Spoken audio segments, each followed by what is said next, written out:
Buongiorno, questa è la conferenza stampa del film in concorso Spencer e alla mia destra, in fondo al tavolo, dall'altra parte è Kristen Stewart.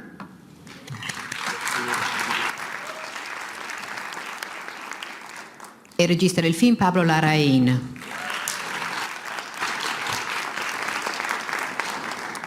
Pablo, I'm going to start with a very simple question. Why Diana Spencer? Simple? Okay.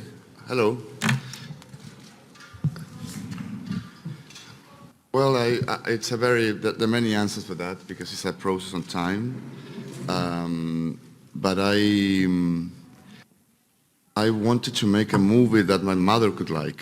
You know, I've made so many movies that she doesn't like at all.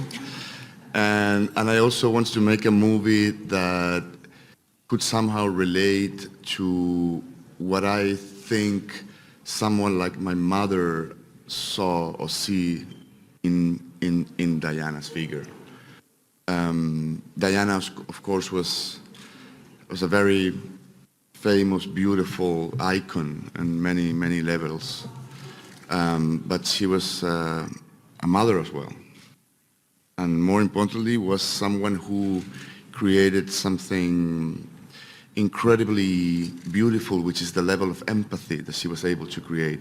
I was always very curious to know why someone like her, that born to such a privileged circumstances, being linked to the royals, aristocracy, was someone so normal at the same time, and that could feel so ordinary and regular, and build these bridges of empathy all around the world. And I, again, insist on my mother because I saw her kind of having her, you know, her hair cut like her, and she would maybe try to dress like her. And then the more I looked into her, I realized that she carried an enormous amount of mystery. And that mystery combined with the magnetism that she had creates the perfect elements for a movie, you know, and you would never really completely understand. And then we found this miracle here named Kristen that can carry that mystery. And you would never really completely understand up until you get to see the movie. And right after you saw it, maybe you tell me, you just saw it.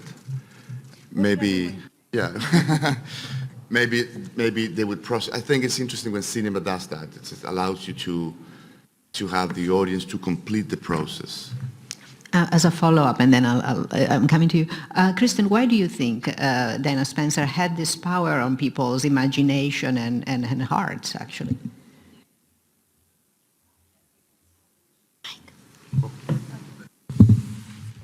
I think it's just something she was born with. There are some people that are endowed with an undeniable, just, you know, penetrating energy. I think the really sad thing about her is that she,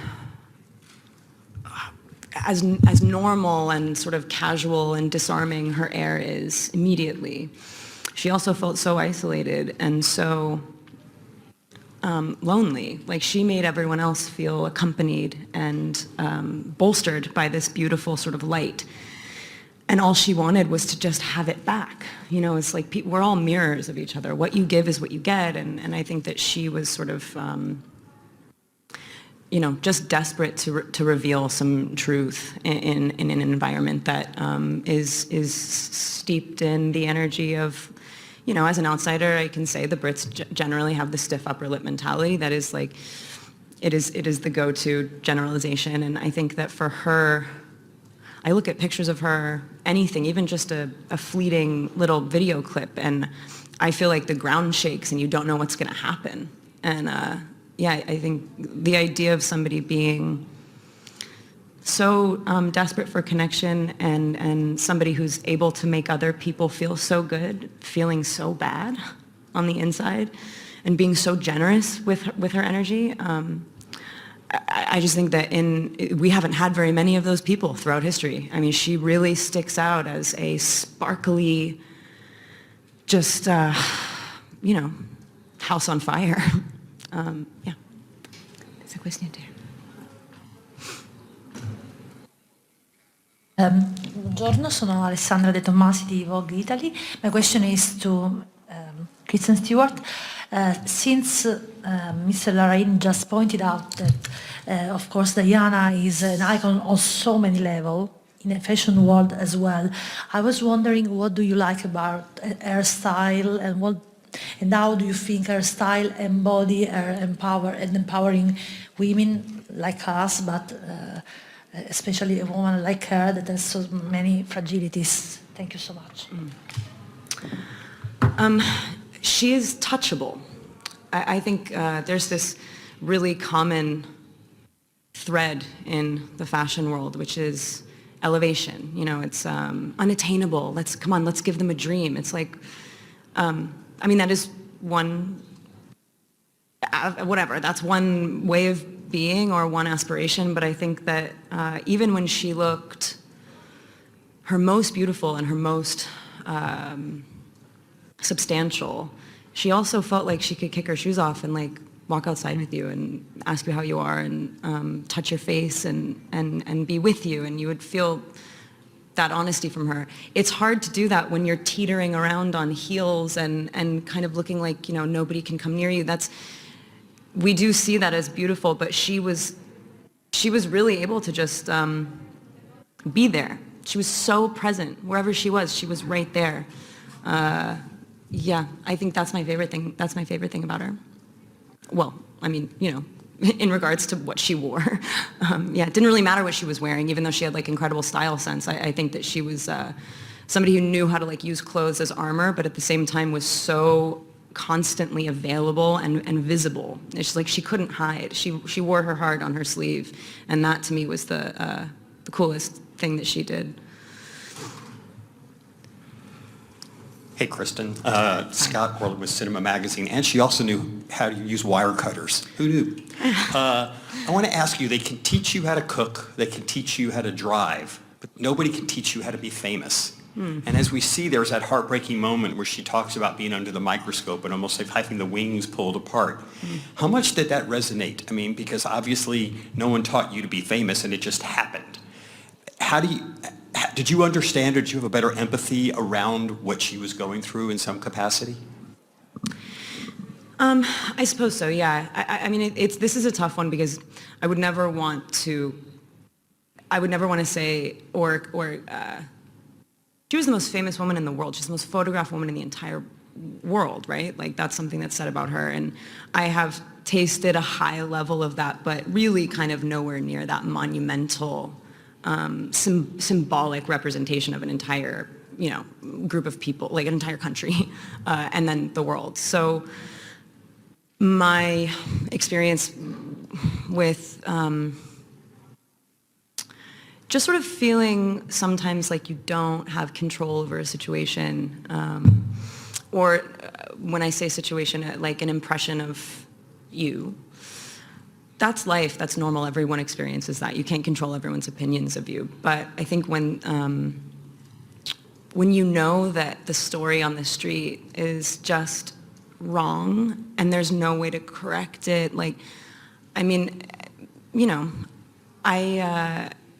this is disparate, I'm gonna get back on track, but like the idea that maybe you had 5 minutes where somebody thought that you hadn't connected with them and they've gotten this bad impression. I've wanted to run back 1,000,000 times every day and be like, oh, hey, can we actually redo that interview?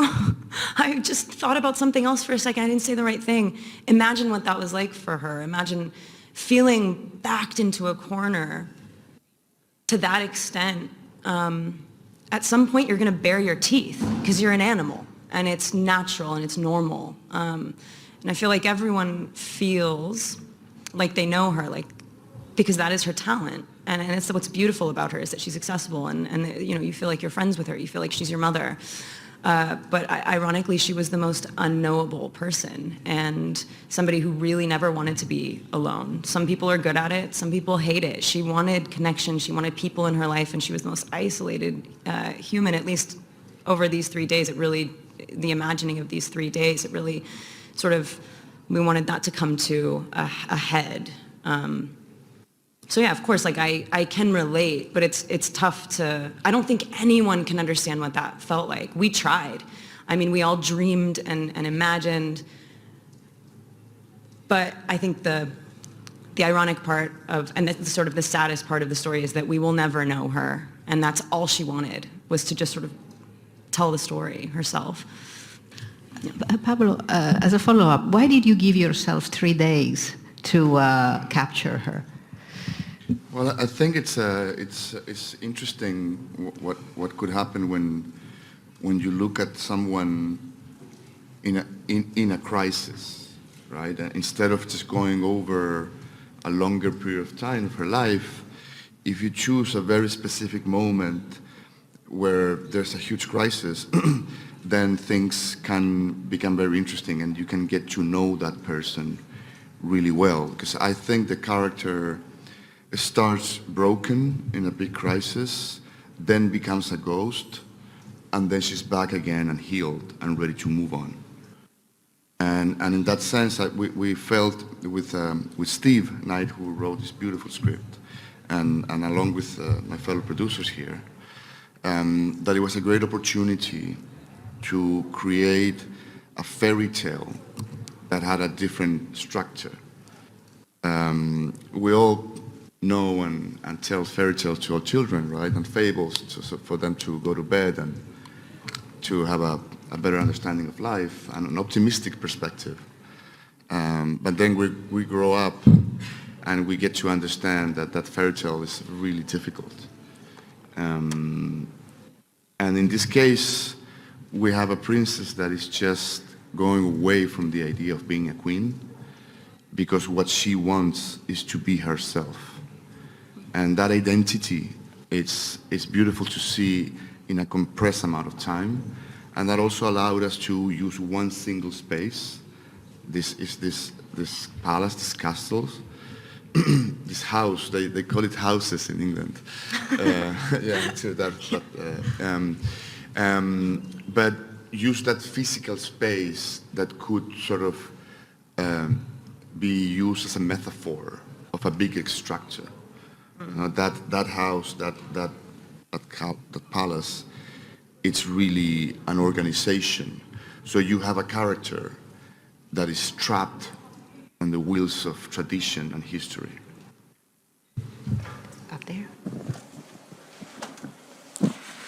Good morning, Davide Sette, News Cinema. I've got a question for Kristen Stewart.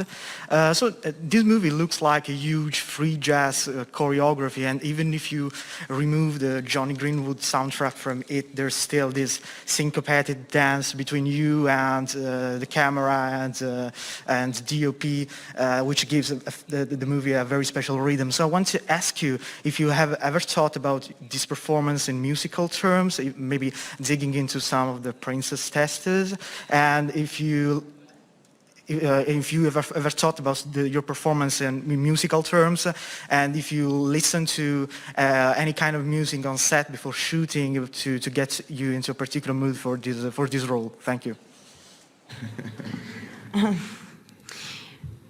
Yeah, this movie, this experience. You know, the 3 days before she decided to leave the royal family, we imagined was probably not very much fun. But I took more pleasure into my physicality making this movie than I have on anything. I felt more free and alive and able to move and taller even. Everything about it, I just felt so like, yeah, and now put a leash on all of that.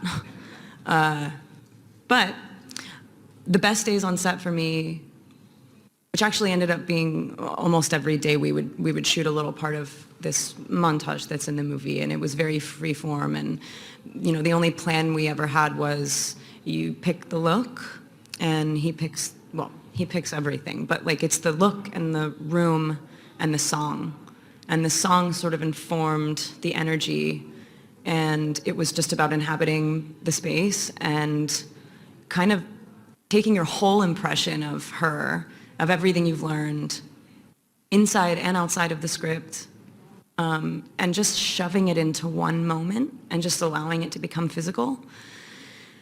And if that's not jazz, I don't know what is. It was if I hit a mark, I would have missed it.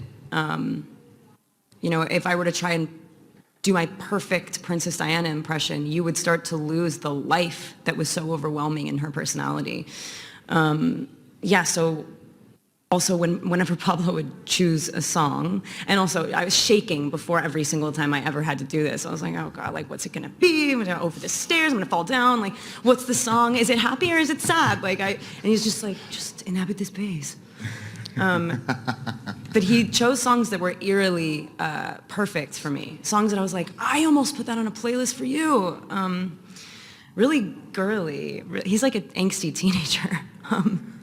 There was what's the best one? The cover of. So just to explain it, what we do is that you play almost every day. We had a space in our schedule for her to dance in a different space.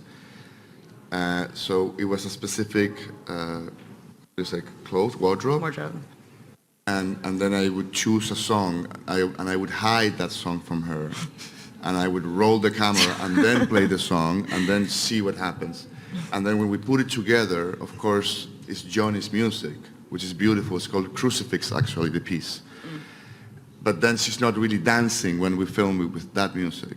It was just different type of songs to get her, I don't know, moving and excited and different emotions. Some of them were sadder, some of them were more fun and more aggressive, and sometimes with just classical music as well. So it would just drift into different styles. Just to Miles Davis, the Talking Heads, like. Yeah, well, do have some Lou Reed as well. Yeah. Wait, but this was the best one. It's like it's a Nirvana cover by. Yeah, it's this choir. No. Yes. Yeah. I'm being such an idiot right now because it doesn't really matter, but. Sinead O'Connor. Yeah. And All Apologize. Yeah, All Apologies. Song. And I had like just discovered that song, and it kind of blew my mind, and I had never heard it. And it's just such a different interpretation of that song, energetically. And then he put it on, and I literally almost screamed. All alone is all we are. Yeah. There you go. Except here.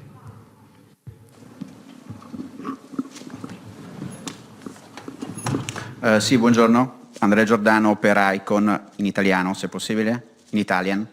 Una domanda per Kristen Stewart. Il sistema di Casa Reale, con le sue regole e le sue contraddizioni, non mi sembra tanto lontano anche dal sistema di Hollywood. Volevo sapere, visto che lei è una veterana di Hollywood e del cinema, quanto è stato complicato, difficile per lei in tanti anni difendere la sua indipendenza e la sua visione sulle cose, visto che lei è anche una regista e quindi negli ultimi anni ha sperimentato tante cose. Quindi volevo capire quanto è stato lungo il processo anche per difendere la sua personalità. Grazie molto.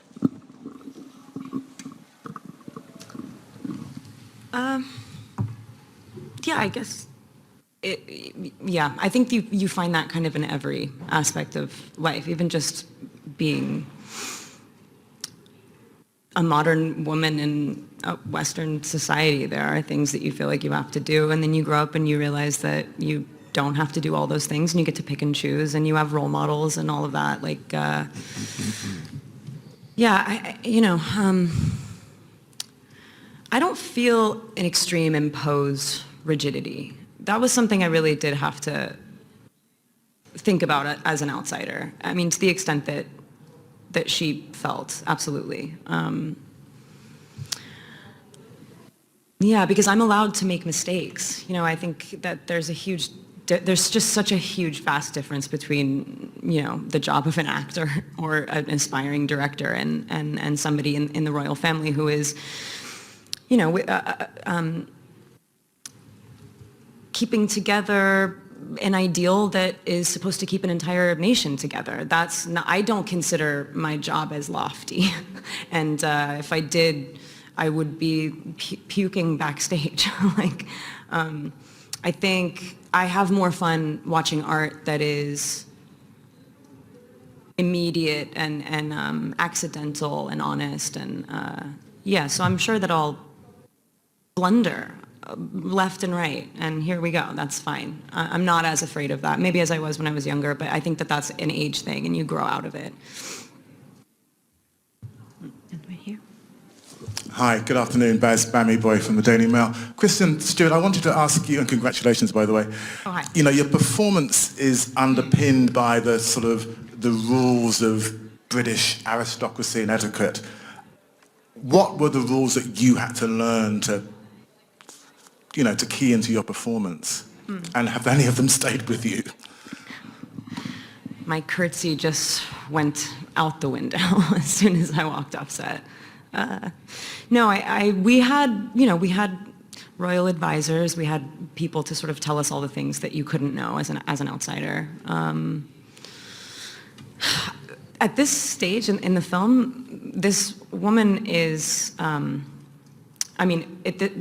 stage that we depict in the film is a true unraveling. So once I learned the curtsy and I learned that we're supposed to, I don't know, not go in the kitchen ourselves and steal food. Like, all of those details, they're just, I don't really remember them. But there was always someone around to make sure that if anything was out of line, that we were remaining authentic, and we weren't undermining what we were trying to do. Because obviously I'm American and not from that country, and he's, from Chile, and yeah. But specifically, I would say the only thing I can really remember is the curtsy. That's a boring answer. I wish I had more for you. Not very low at all, or else you'll fall over. Yeah. Qua, il microfono qua, grazie. Hi.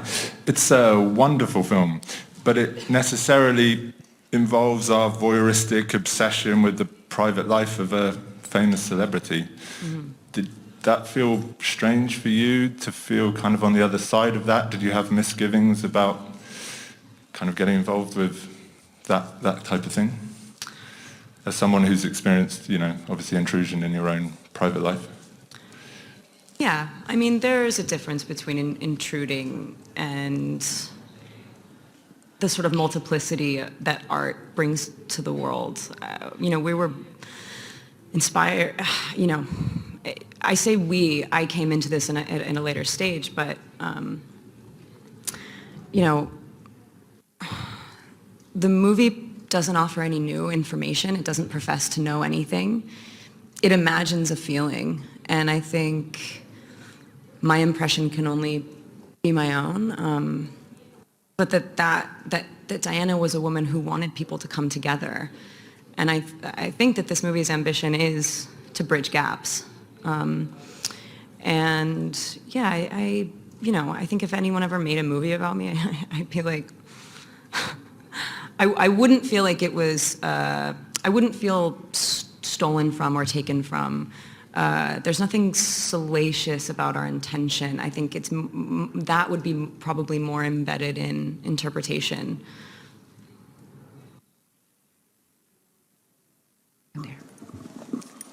Hi, Kristen. Lovely to see you again. 2 years ago, I saw you in Seaburg and thought you'd captured the inner life brilliantly.